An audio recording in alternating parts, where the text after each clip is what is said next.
Okay, so I just got some handcuffs in the mail here. I ordered them a few weeks ago and they just arrived.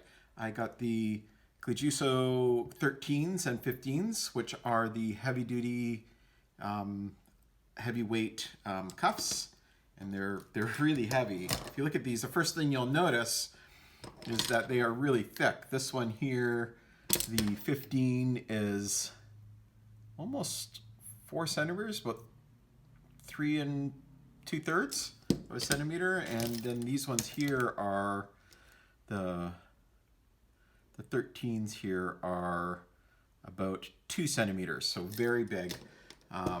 Obviously very weighty as well. If we get our scale out here, we'll see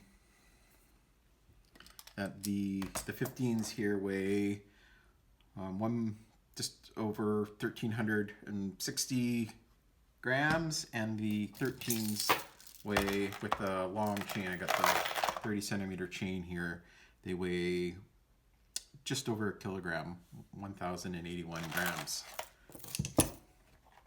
One of the other things that I noticed immediately is that in a normal, well, obviously compared to a normal set of handcuffs, they're just dwarfed. The normal set is just completely dwarfed.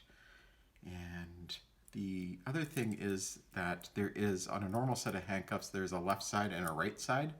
They're not symmetrical. So if we keep the keyholes up, we'll see that obviously the moving part is on the left on this side, and then on the right on this side. And on these, that's not the case. If you keep the keyholes up, they are symmetric. They're both exactly the same.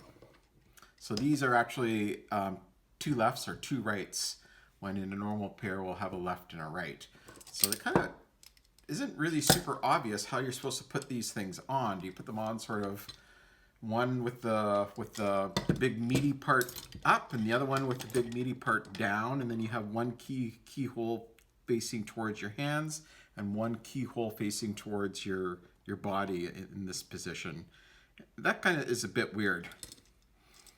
But still, I mean, these things are so massive. I really like them.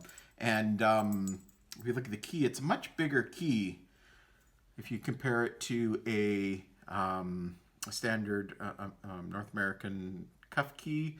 It just dwarfs it. I mean, this thing practically fits inside the part. I was hoping to get a tool that would allow me to open both sets of cuffs with the same key. And I looked at the tool, the TOOL Universal Handcuff Key, which is this kind of made a bit smaller. And they said it worked for the Clejusos, but not for these ones. These take a much bigger. This key is about 6 millimeters outside diameter, and this thing just dwarfs this.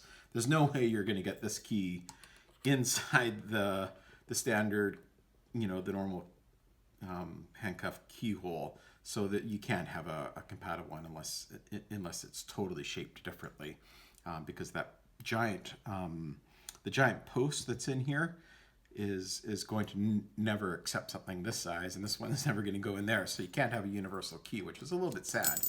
But one thing I like about this is that it's just, as soon as you turn that key, you got to really stick that key in there. I mean, that's a big distance to put the key in, is that it just opens up so smoothly. It's just such a smooth action. I mean, it just rolls right out.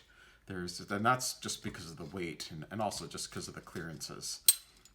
It also does double locking. There's a little hole here, or a little sort of tab here. You can press it with your finger, and then it double locks them. And then that's you still move the key in the same direction. So you move it, push it all the way in, and then move it a little bit, and that removes the double lock. And then you move it more to fully release it, which is kind of a neat mechanism.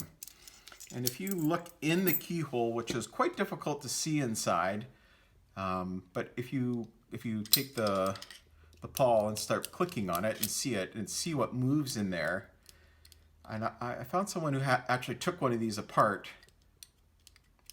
for a diagram. But if you look inside, you'll see around the keyhole is a piece of metal that's connected to this, and it comes down and around like this and back up. So what's happened when you push the key around, it's actually pushing that piece of metal. It's like a little U shape like this. And it's pushing down the key as it turns, pushes the little flag, and the key pushes it down here, which pushes that entire thing, including the pawl, down. So that's a neat device, and that's probably a way that will make it easy to unlock this without the keys.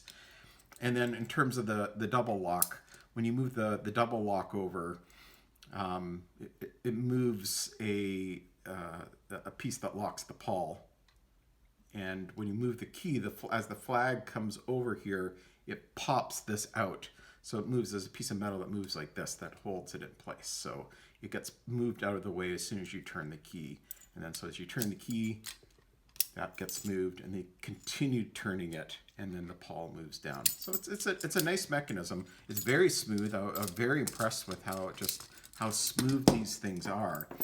But I just want to sort of talk a little bit about them, and that's basically what I say. Other than, obviously they're massive. They're just massive and dwarf anything else, and they are symmetrical. So you basically just got two of the same cuff for both of these. Two of the same cuff. They're exactly the same. They're just two connected together, which as I said, kind of makes it a bit awkward to put on, and you're going to have probably either a weird position like this, where you have like this meaty part up on top, and the other one it's on the bottom, or you're going to have one keyhole facing away and one keyhole facing towards you to keep them sort of a little bit symmetrical. An interesting little locking mechanism. As I said, I'll post a link to some pictures of the inside for that, and that's but it's, the thing is, it does take a lot of force to unlock these. I mean, when I'm doing this, I mean, there's so much torque with this key, but that's a lot of force that you actually have to move this. It's a pretty big spring, so you have to get something fairly meaty in there to push that. Like if you're trying to pick this with just a single, like just a piece of wire or something, it's easy to grab that thing, but it's quite difficult to actually grab it and move it, because there's a big spring on it. So I'm going to look at these more and see how they move, and see what happens if you have multiple pairs of handcuffs on, which is for doing some escapes and stuff like that. Thank you.